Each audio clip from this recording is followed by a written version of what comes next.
it's two people they ultimately find themselves in each other, right? It's I play this rapper who goes on a USO tour to Afghanistan in like 2016, 2017. Also a player. You were a player. Yeah, he's a playboy. He's a He's playboy. out in them He's a streets. playboy. He's definitely outside. But he gets there and he meets Roya.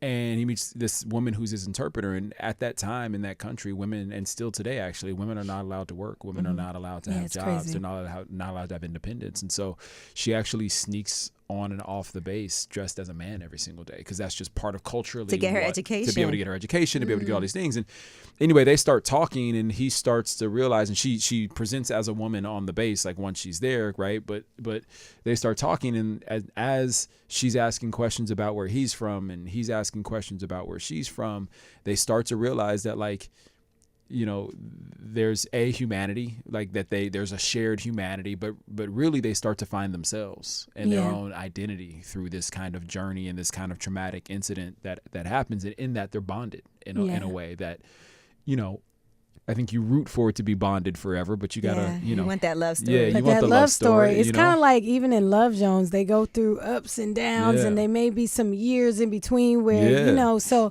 I love the Duke and Roya love story because it's not like perfectly wrapped up in a bow. And even the cultural differences, the space, the challenges of being in love in the middle of war-torn Kabul and having an Afghan, like all of that is so, I think, well written by Charles Randolph Wright. The writing was phenomenal. The shout out to characters. our writer. When our I tell playwright. you just everything that you guys like were saying to each other, it was so clever and so well delivered. And funny, too. And funny. Charles Randolph Wright killed this Imagine script. having some funny moments in war-torn Afghanistan. I know. Yesterday, I had this whole moment where we were talking about a little timing thing in the play and talking about speeding it up. And I was like, oh, well, if y'all speed that up, I'm off stage changing in that moment. Oh. And if you speed it up too much, and if I mess up, if I forget something, if I take my pants off, if I kick off my shoe and like whatever, like I might miss the moment that I'm supposed to run back on stage. Don't run out there without your pants on. Man, do you know I got then back? Somebody really gonna be trying to propose. And I got Jay, back. will you marry me? And I got back there last night and pulled my pants off.